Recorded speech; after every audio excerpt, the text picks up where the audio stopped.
I was worried that I was the first one. I'm going to sit here in the recording by myself. I'll leave you all alone.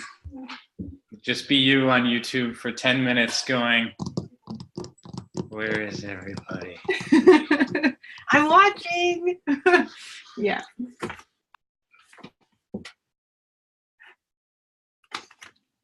It's funny. I was doing some transcribing of your interview today, so I feel like we've been hanging out all day today.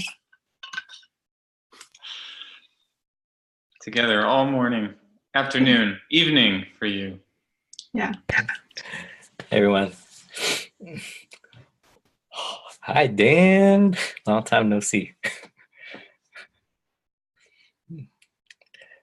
You said you were transcribing an interview, Jess? Yeah, I was just starting to transcribe an interview with Rob, so I was reflecting on feeling like we've been together all day, Cool. which may have come off kind of creepy as well. So, Are those hopefully not. interviews, are those just like happening as like people have time, or are you like doing like a very Yeah. thing? Yeah, no, it's not terribly regimented. But yes, it's kind of subject to availability and time. Speaking of which, I would love to interview you, Kevin, and you, Dan, if you had any time. Yeah, I'll get in touch on Slack and then we can see what works. I know you're like in the crazy time zone somewhere, so we'll have to figure it out. Most of them happen at night, but that's okay. Yeah, I'd love to do that too, obviously after leave. What time zone are you in? I've forgotten.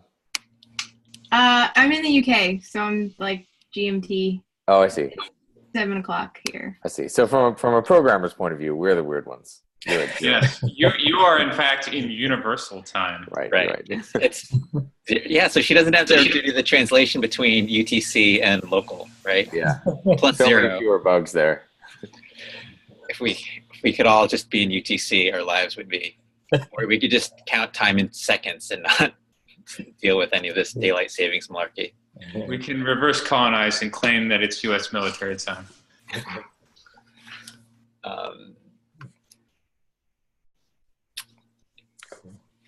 So it sounds like we might have a new drop-in. I don't know. I see a phone call in. Is that Greg or Tolly? I know Tolly's on the road too today.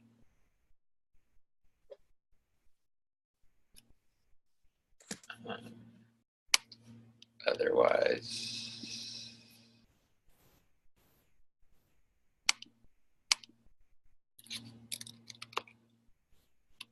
Oh.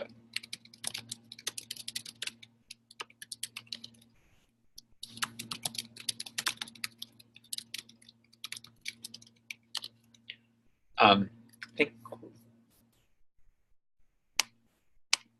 here. There we go. Okay. Somehow I had to manually turn off your mute for some reason. It might be because I'm anonymous or something. Yeah. But welcome. I'm glad you could join us. Thank you. Are you new to Edgy? Yes, I am. I was actually just looking through for nonprofits in government accountability and visibility, and I came across the Sunlight project and went through some links and eventually found Join Us Here. And so here I am. That was last night. So I didn't really have a lot of time to put together all the accounts for all the systems. That's great. And so, yeah, welcome. And yeah, government accountability is definitely in our wheelhouse. So you came to the right place, or you stumbled into the right place. This is Ray. I'm the software product manager for the web monitoring project. Should we do a quick round of introductions, and then we can sort of dive into some of the work we can do. But if you have questions, always please chime in, and I can follow up with you afterwards, Greg, for more information in Slack. Sounds good. But quickly, Jess, do you want to go first? Yeah, sure. Hi, I'm Jess, calling from the UK. I'm a PhD student at the University of Southampton, studying web archiving, so using Edgy as a case study and working with the web monitoring group and archiving activities. Okay. Do Jess, do you want to nominate someone to go next? Yeah, sure. Dan, go next. Okay, hi. My name is Dan Allen. I am a Department of Energy physicist and scientific software developer, working with Edgy just as a volunteer, and doing software development when I can on the website monitoring app. Okay. I'm going to pass the potato, Dan. Yeah, sorry. I see Rob next. Hey, I'm Rob. I am just a random person who writes software, who is writing software for all the different parts of this thing. And I'm Kevin. I'm the last person here. I'm also an average random person that writes software sometimes, but I'm on the steering committee of Edgy as well. So welcome, Greg. Thank you. I am Greg. I've been a SDE for a variety of companies for the last decade. Got tired of doing online retail and wanted to go do something that I felt was a little bit more impactful. So I quit my job, and here I am. Did you say SRE or S something else? SDE, a software development engineer. Oh, okay. Sorry. I was momentarily, I was like, oh, SRE, we could really use somebody who knows op stuff, but. But we can always use an extra set of hands in general. Yeah. Welcome. Definitely. Craig, are you familiar with the web monitoring work at all? I can give you the 2-second. I went through a lot of the docs and some of the high level stuff on the website. Okay. So yeah, we're building this tool to help our monitoring of 30,000 plus federal websites, and we have some diffing stuff that sort of looks for changes from each scrape, and then that gets downloaded and it's shared with our team of analysts, which is on another call, and there's about 10 to 12 people depending on how you count. They sort of work on a volunteer basis as well to sort of give a human filter to the changes we find. Because sometimes, we might see, oh, these two, a timestamp changed on this page, and that's not that relevant. But then sometimes we might see, some significant wording change, or some links disappear, or, a file removed or something. And then that causes more, that might lead to some note, a small brief note that we might share, or a larger report that we share to a pool of journalists. And those journalists go and do their own investigative investigation and reporting, and then they might write their articles. And so we've had our research has led to articles in things like the New York Times or the Washington Post and Vox and Politico and some other sort of more environmental watchdog organizations too. So they're those are a little more industry.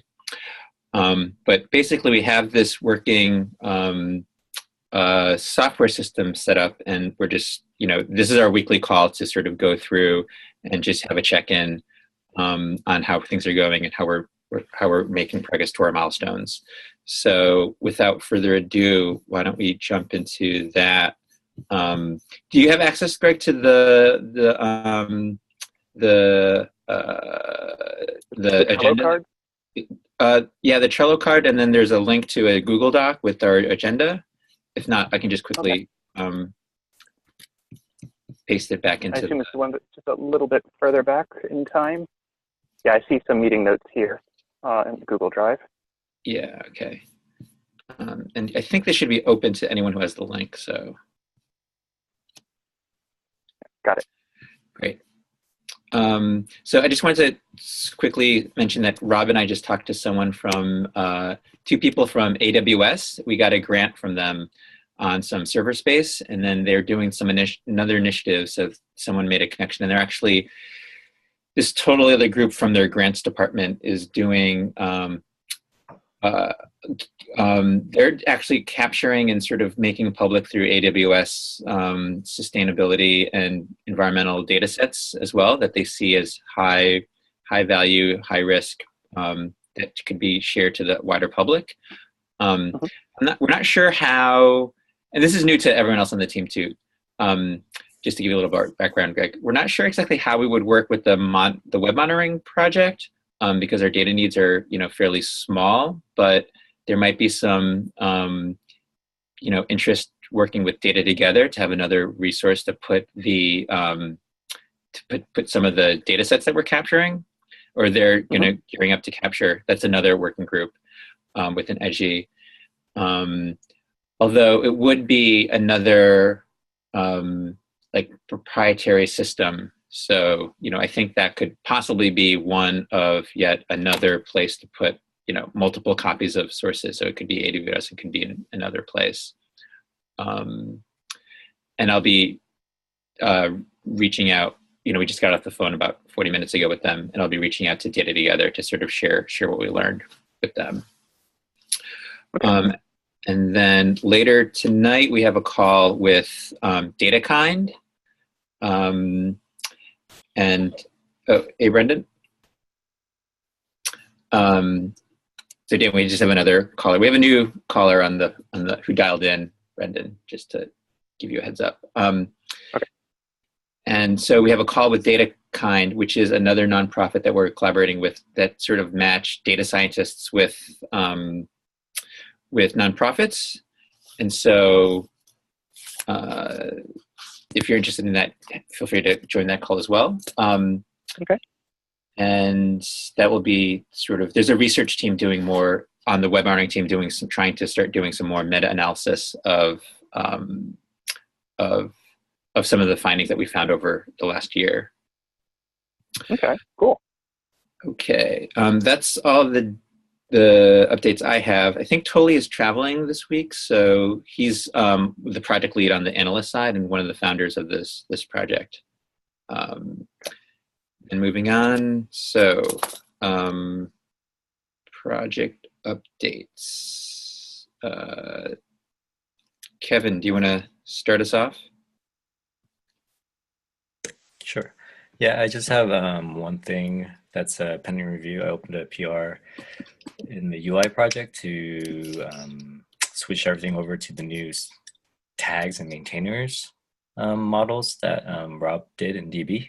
And shout out to Rob for the awesome commit messages, because it made it really easy to understand what I was doing. But hopefully, yeah, somebody can review that. I also put a little note for Rob or whoever had access to DB, but I was like on the production DB and I had made like a add to dictionary active significant. So that might need to be reverted. But yeah, sorry about that. So I opened up another issue because there's this nifty environment banner for UI, but it only shows if you're pointing at staging, but it would be useful if it showed if we were pointing at localhost or production while we're developing. So I might try to tackle that actually, because that would be really useful in the future. But yeah, that's all. I saw that you made the issue. I don't think it should show, probably actually, I wasn't thinking about this before, but it should probably show if there's a mismatch between the UI environment and the DB environment it's pointing at, or if the DB environment it's pointing at is not staging. So, right, because we don't want it to show in production. Yeah. But if somehow production was pointed at staging data, we would probably want that to show. I was thinking, like, is there a way for it to just show, like, while I'm developing the UI project? That's what I was thinking. And it could just show, is that possible? Or is that too hard to pull off? No, I'm totally with you there. Like, it definitely should. I think it was a shortcoming of like the initial implementation of it, that it only shows basically if you're pointed at staging, because staging is the only environment that matches the criteria it looks at. Mm-hmm. So it's like it's criteria for how it understands what it's looking at, and the environment it's actually running in need to be more broad. But it was sort of like it was lingering, and we wanted to sort of like get that in so that like we had something. And so yeah, just like adding to that would be good. It's more like it's lacking because of time and effort and person power. Yeah, that makes sense. Yeah, so I would, so if in UI production, I don't want that to show at all for sure. Okay, I'll take a look at it and see if I can figure something out, but yeah, that's all. Also, if like me, you think that it would look better above everything instead of in the middle, go for it. But I wasn't going to make hay about it because we never had a chance to like debate the design of it, which seemed, especially meaningful. Okay.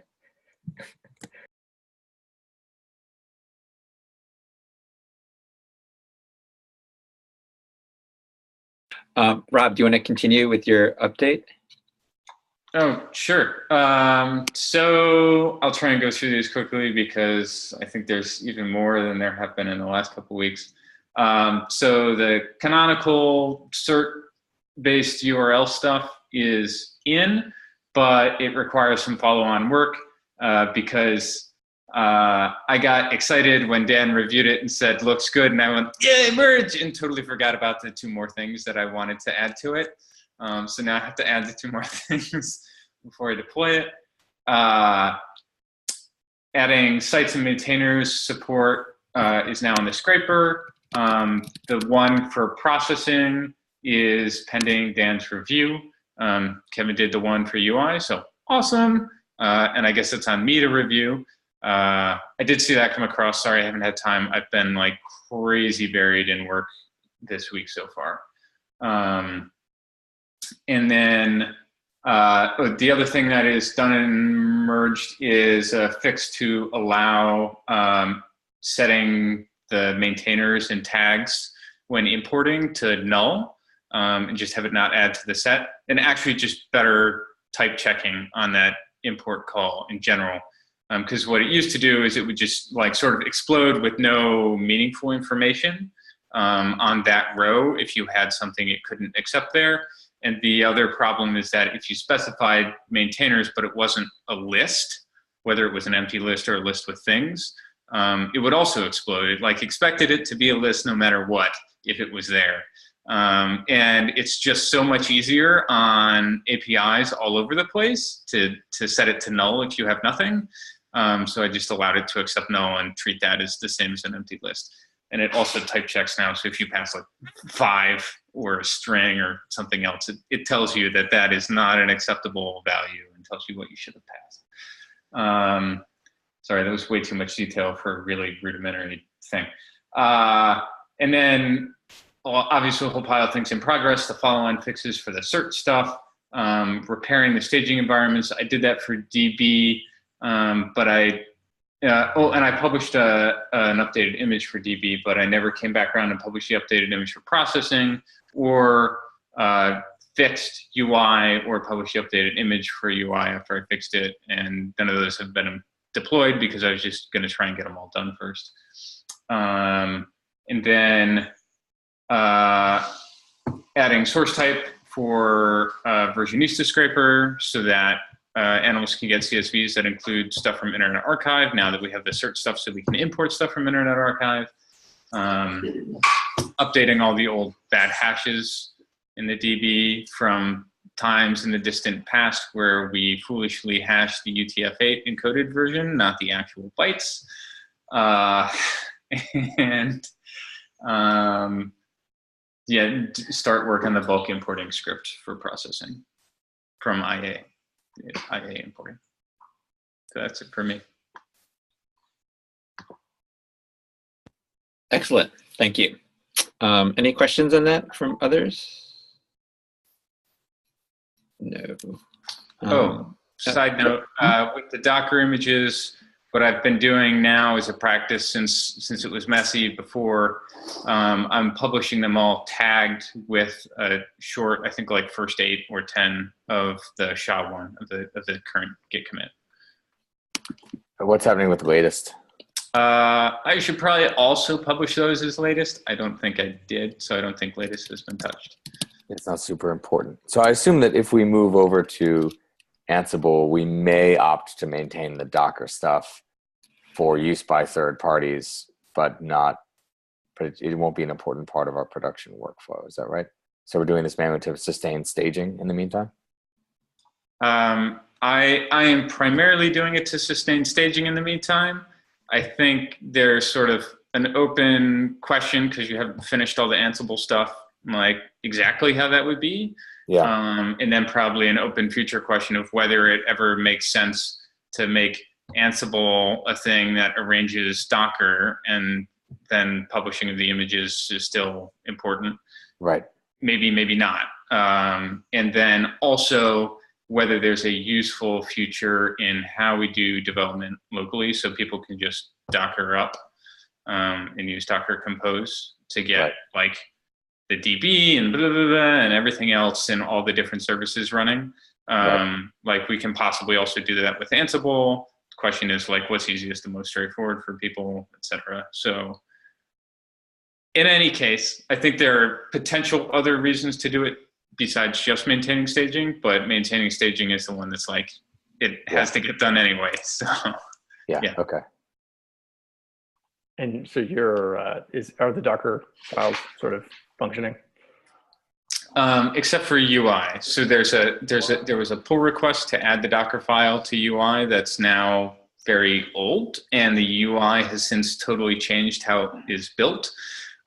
So that one really needs to be fixed and then merged. Gotcha. Okay. But the other two projects, the Docker files are now good. And you guys moved to Webpack for the UI stuff, right? Yes. Nice. Nice work, Kevin. Good stuff. Yeah. Okay. Then maybe I may be able to help. I'll see if I can throw some time in. It was Rob. Oh, it was Rob? Not bad. Whatever. One of you. You're all awesome. Everybody, it's collective effort. Yeah. I'll see if I can, because like part of I'm not good at Python, and so it would be great to just have Docker stuff. And so I'll see if I can take a crack at the Docker Compose. And we also do Webpack builds in Docker files on our end, and so it's theoretically possible. Great. Dan, do you want to continue with an update on the Ansible stuff? Sure. Yeah. Actually, maybe I should back up a little bit for Brendan also. So when I last checked in with Brendan about the deployment stuff, right, I was talking to you about Kube, and we had a consult from an actual DevOps person who said one of the major downsides of Kubernetes is that if the cluster state gets in a bad way, that if you're a one-person shop, fixing that is difficult because it's so very opaque. Yeah, so, you know, I mean, obviously it was a little bit hard to swallow as I had a beautifully working Kubernetes deployment up and running. I'd push back against that pretty hard. I've managed to mangle Kubernetes pretty thoroughly.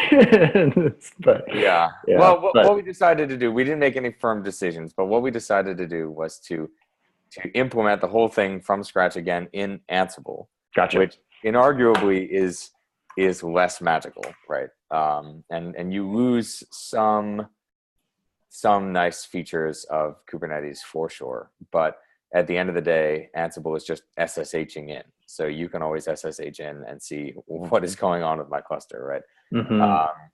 And I actually use that a lot at my day job, but amazingly, it had not occurred to me that people use that to deploy web apps, because that's just not the part of software that I work in. So, you know, Rob and I basically decided, having been on this call, that it made sense to do the work again. Obviously, a little less work to start from scratch, but you have to fit it into the idioms of Ansible, which are different from the idioms of Kubernetes. Most notably, that using Docker within Ansible isn't obviously helpful. That just doing it directly probably is the way that Ansible would like to do it. So, so that work is progressing and close, and I hope to get it done before I vanish for a couple of weeks. And then basically then we decide, right? Like, I don't think we necessarily have to go with Ansible. The guy made a compelling case, but we, as Rob said, until it's done, we shouldn't make a choice. I think that's super smart. So that's where you're at now. Yeah. So I have an Ansible deployment that basically, one of the cool things about Ansible is I would say that it, there's a concept in Ansible, just for everyone, of an inventory where you basically label groups of machines, right? So these labels could be a so-called static inventory where you literally type out the host names of the machines, you know, around your home network or something. Or it could be a dynamic inventory where you say, here's my AWS credentials, and go ahead and download the list of all the hosts that are running on AWS right now and refer to them by tag. So the dynamic inventory of AWS means all machines that AWS has labeled in a certain way take on a certain job like this one runs the differs, this one runs the API server, et cetera, in this Ansible deployment. And so one thing I'm trying to target right from the beginning here is the idea that you could run Ansible against localhost, even on a Mac, and then have your whole dev deployment, and then swapping out a single term, run it against EC2. So the localhost deployment is basically working. I haven't finished the import worker stuff yet, which is important, but the model seems to have basically landed in place. So the next step now is to run it against AWS, and then we can all evaluate it and see what we like. I think that's about the right amount of detail for this meeting. It's fantastic. Cool. We should schedule a meeting for me to walk everyone through it. Hopefully we can do that before I disappear. I think the baby could literally come at any time right now, so it's really feeling like down to the wire here.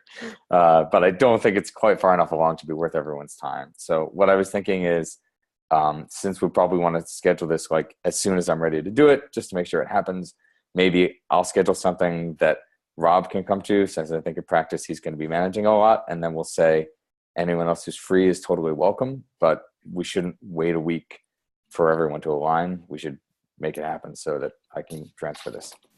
Does that work? Yep. Yeah, that's a good strategy. Well, I'm sure we'll all be flexible because this stuff is important and knowledge transfer is important, and we're all excited to be able to learn how to deploy this stuff too. Yeah. So definitely aligned there. Awesome. And to Brendan's point, let's just make sure we remember to record it. Absolutely. Yeah. Double thumbs up. Brendan, do you have any other additional updates? You can also do a quick intro to Greg, who's on the phone. Hi, Greg. My name is Brendan. I joined the call late. I apologize. Nice to meet you. Yeah, nice to meet you too. I hear you're interested in joining, and a warm, late welcome from another one of us. And I heard Greg give you the rundown when I joined the call, so very excited to have you. But yeah, and so to give a little bit of my background, I'm sort of a little bit we're just getting sort of trying to connect. I work on the web archiving project at Edgy, and I'm trying to see if we can't find a little more overlap between our projects. So we've been hard at work over at building some distributed tools to make this stuff sort of function. We've had 8 agencies, data.jsons. We've done at least the first pass of them, so we're going to wait a couple of days and do another pass. Site mapping is taking a little longer. We've actually sort of realized that, like, between Tom and myself, that actually running all of these tasks is a real pain. And so we're sort of building out a very, very skeletal Kubernetes cron job that is just going to sort of do this for us. And then we're going to ship a feature on Query that will just do the synchronization on the distributed web. And so we've sort of been doing a couple of like housekeeping things as we go. So we provisioned identities and keys on Query for each agency that needs to exist. So like the EPA and HUD, and now we're sort of just building up profiles of them. And we've got a little bit of internal questions and that should become external pretty quick about like, this isn't the official EPA. And so we want to make sure that we sort of make that clear before we post some of this data. And so want to sort of make sure that we do that in the right way. So I think I might try to drag some of you guys into a very foreign GitHub organization called Query Recipes if I do on an issue just on this. Actually, particularly Jess and a few others. I'm sort of wondering about handling that, considering you're deep in the archiving space and officialness space. But yeah, don't worry. Own it, Jess. Yeah. But yeah, beyond that, we our front end's coming along. We've shipped some stuff on the differs, but basically we're about a week behind where I wanted to be. And so next week we're gonna have a big fat demo of like all this fun stuff that'll be cool and exciting. I was really hoping to make it for this week, but there's just too many things that would be much nicer if I wasn't like, ignore this. But yeah, the thing that I'm really concerned about that we talked about last week, which is like just start building the archives and building the version histories. We've started doing that on the data.json files. The sitemaps are coming. It's the coverage is spotty. I'm going to do another crawl of EPA sometime this week, hopefully tomorrow. But yeah, they're big. They're very big, and it takes up 6 gigs of RAM on my machine to hold all of the URLs in stack while it figures out what it has crawled and hasn't crawled. So trying to figure out how to like get around that, it's actually kind of, it's very fun. I'm really enjoying building that little script. But yeah, so that's my update. Is that 6 gigs in memory in Go? Yes.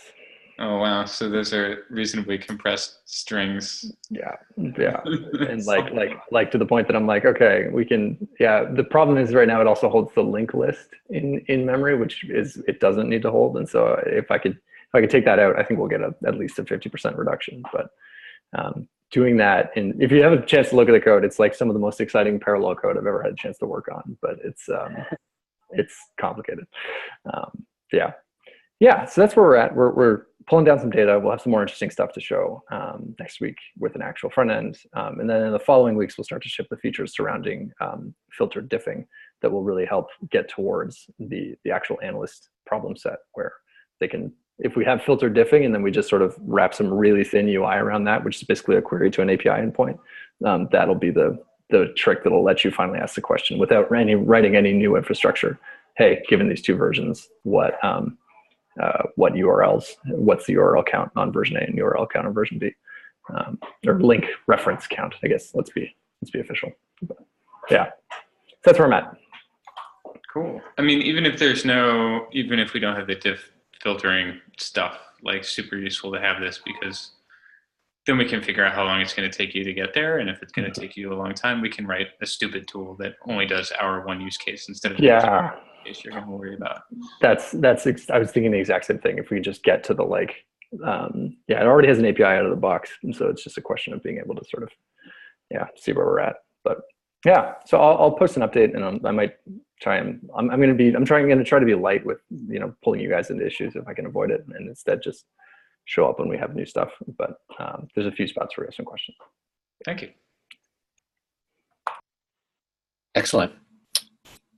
I think that's everything for the dev updates. I just want to quickly give a quick run through on some of the other stuff. So the CyberLaw stuff is still in process, but I'll try to prod comments so we can get that moving along. And the PrageWizard blog post went out, so many thanks to Kevin for shepherding that through. We can finally, it's always nice to check something off the list. And I think that's it for now. We've also got other action items. Oh, I just wanted to mention, I've got some stuff working on, like some open PRs, the comments I need to address, but Dan, for the getting web monitoring processing into PyPI, do you want me to take that over?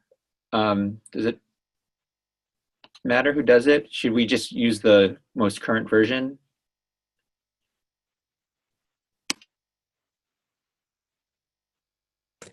You're muted, Dan. Sorry, I got it. It's possible that we should do some really quick cleanup on that. The origin story of web monitoring processing specifically was an attempt to keep everyone who'd done something random for a couple hours at a hackathon bought in, if at all possible. So I tried really hard not to delete stuff that was even kind of duplicated or just a little bit light. And now that it's been a year, maybe we can delete some pretty heavy notebook files that are in there before we put it up on PyPI. That is, I would say, the blocking issue there. If you're worried about keeping them around in some form, like maybe make a branch for other ideas or whatever, Yeah, that's not a bad thought. That's not a bad thought. So I don't think it's a ton of work, Ray. And if it was really urgent to get something up on PyPI, there's no harm in just publishing what we have now as version 001 or whatever, and then following up later. Have you done that before? I've done it with someone before, but there's people I can get help from too. But I don't think this is a high priority, right? I mean, I think you should, if you have any spare cycles, you should work on the Ansible stuff. I think so too. And then I mean, it's literally like a 10-second job if we just want to publish it as is. So I could do that if it's important. But if we can wait to review it first, we should do that. Why don't we wait? Because some of it I think was based on just some of the file structuring and me trying to get access to some of the files. But if that's the real reason why we want to get it up there, then I think we can hold a little bit. Okay. But if there are other reasons, let me know. My 2 cents there would be, for all of us, and because the repo is public, but especially for us because we can all write to it. The interim solution is always to submodule it wherever you need. So I don't think it's an emergency to get it on PyPy. Okay. Cool. Okay, so I think the takeaway is Dan, concentrate on Ansible. If anything changes, we can reevaluate the priority of PyPy, but we'll take it from there. Excellent. Okay. Thanks everyone. Again, welcome, Greg. I'll touch base with you in Slack and just see if you have any questions or if you want any follow up, and then we can take it from there. That sounds good. Hey, I just checked my Gmail, guys. Holy cow, that's really nice. Awesome. Got a seamless gift card here. It'll keep me in Indian food for a long time, I think. Yes. Late night delivery orders hopefully coming. So that is so perfect. I would never have thought to ask for that, but that is really smart. We hope it comes in handy. We have a feeling it will. Yeah, I bet that's the case. All right. Okay. Sounds good. All right, everyone, have a good day. I'll see some of you later tonight. Thank you all for your time. Great. Thanks again, everyone. See ya. Bye. Nice meeting all of you. Bye. See you guys.